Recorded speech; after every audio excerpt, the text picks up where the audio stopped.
Orumajutsu no Index Volume 07. Prologue. The opening move. The _page _ is opened. Street. George's Cathedral. Despite the moniker of cathedral, it was just one of many churches located in inner London. It was a fairly large building, but compared to internationally popular sightseeing spots like Westminster Abbey and St. Paul's Cathedral, it was exceptionally small. And, of course, it didn't come close to the Canterbury Cathedral, said to be where English Puritanism began. Besides, there were many buildings in London named after St. George. Churches were one thing, but there were also department stores, restaurants, boutiques, and schools sharing the name. There were likely dozens of St. George's just within the city borders, and there may have even been more than 10 St. George's cathedrals in the first place. After all, the name was so famous it was even tied into the national flag. Since its construction, St. George's Cathedral was the headquarters of Necessarius, the Church of Necessary Evils. It wasn't a good connotation. Those who were a part of Necessarius were members of the church, and yet they used tainted magic. Their duty was to aggressively destroy sorcerers' societies in England and annihilate the sorcerers belonging to them. They were considered boorish and uncouth by English Puritans, so they were moved out of Canterbury, the head church of English Puritanism, and relegated to St. George's Cathedral in what amounted to a demotion. However, though it was once nothing more than a window side post, Necessarius was silently but fervently bearing fruit, and these actions granted them trust and privileges within the grand organization known as the Established Church. They did so well that while the heart of English Puritanism was still officially the Canterbury Cathedral, its mind had been entirely surrendered to St. George's Cathedral. That was how this cathedral, just a stone's throw away from the centre of London, had become the core of the largest religion in the country. One morning, a red-haired priest named Still Magnus was walking through London's streets, fretting to himself. The city itself didn't look any different. Stone-built apartments constructed a little over 300 years ago stood lining either side of the road as office workers hurried down it, their cell phones in their hands. At the same time traditional double-decker buses drove slowly by. The equally traditional red phone boxes were being steadily removed by construction workers. It was the same scenery as always, an amalgamation of the old and the new. The weather hadn't changed, either.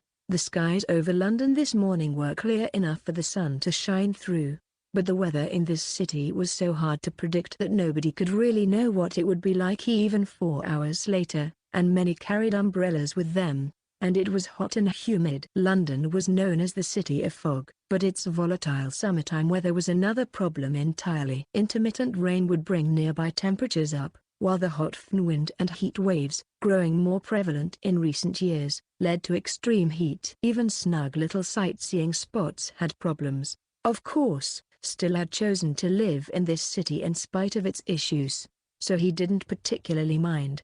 The problem was the girl walking beside him. "Archbishop, I implore you, my good sir, do not call my name in such a grand manner. Today I have at last chosen a simple, plain outfit. You see," proclaimed a carefree voice in Japanese.